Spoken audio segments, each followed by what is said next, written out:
And welcome back. Canadians may be more confused as ever as health officials share new rules on everything from Halloween to gatherings. So here to help us go through the latest changes is infectious diseases physician Dr. Isaac Bogosh. Doctor, good morning. Nice to see you as always.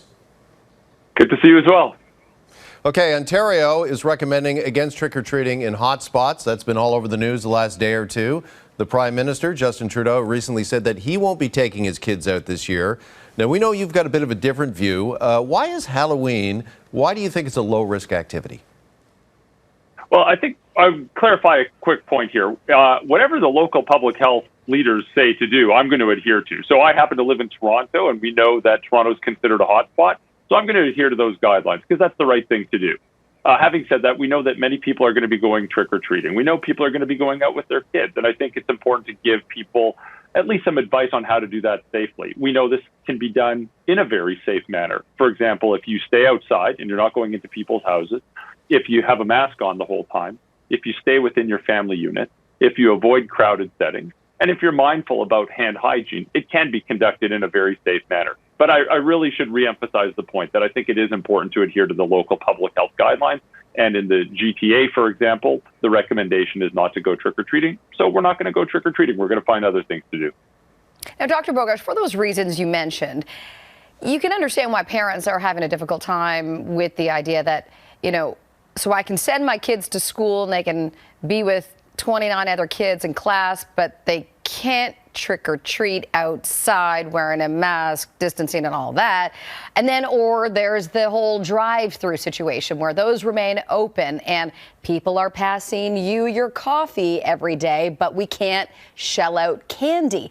Are these mixed messages undermining people's trust in our health officials?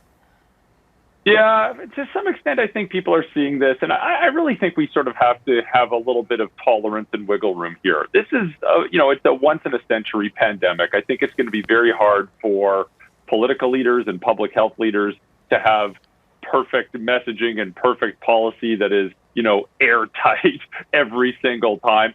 And, I think if you look hard enough, you're going to find some inconsistencies, no matter where you are in the world with regards to public health messaging and public health advice. Okay, this might be it. Regardless.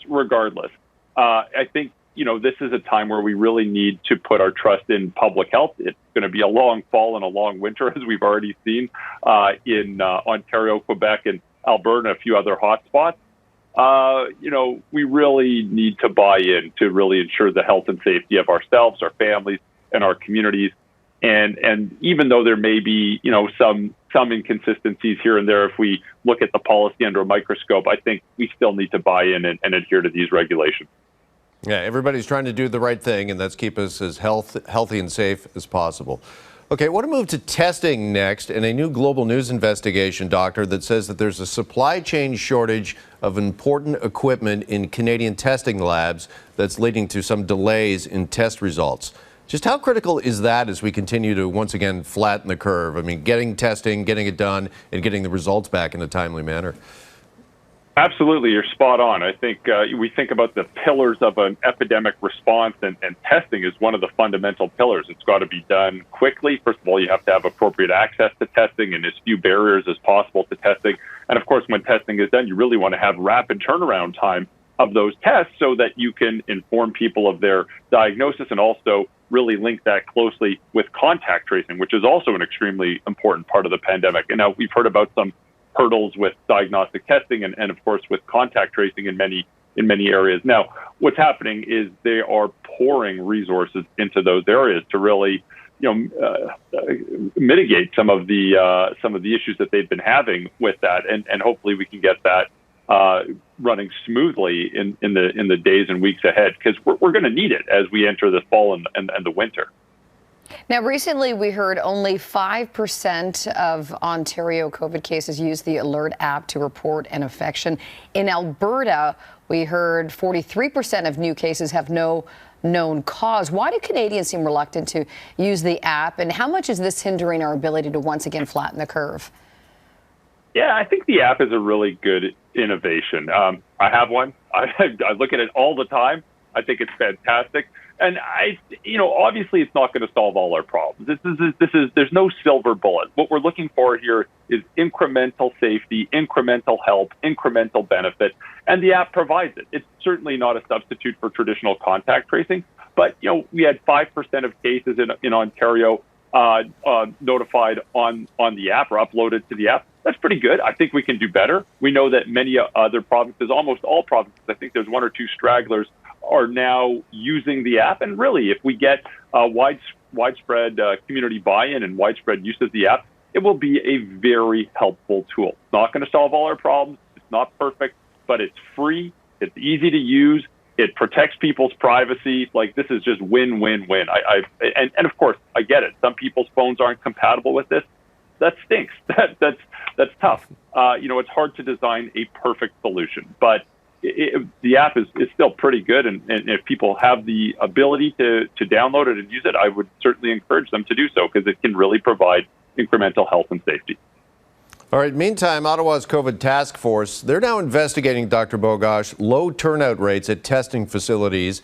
Why are appointments not getting filled? And do you think because we're not filling some of those appointments, is it giving a false sense that the COVID spread is slowing down in some regions?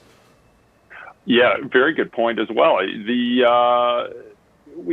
There have been challenges with diagnostic testing. Obviously, there's a period of time where the labs are boosting capacity. They're not quite at what they want to be at right now. And of course, in order to use the limited resources that we have in a smart manner, testing has really been limited to people who have signs or symptoms of compatible with COVID-19, doesn't matter how mild, or exposures to COVID-19. And in addition to that, you can't just line up and get a COVID test.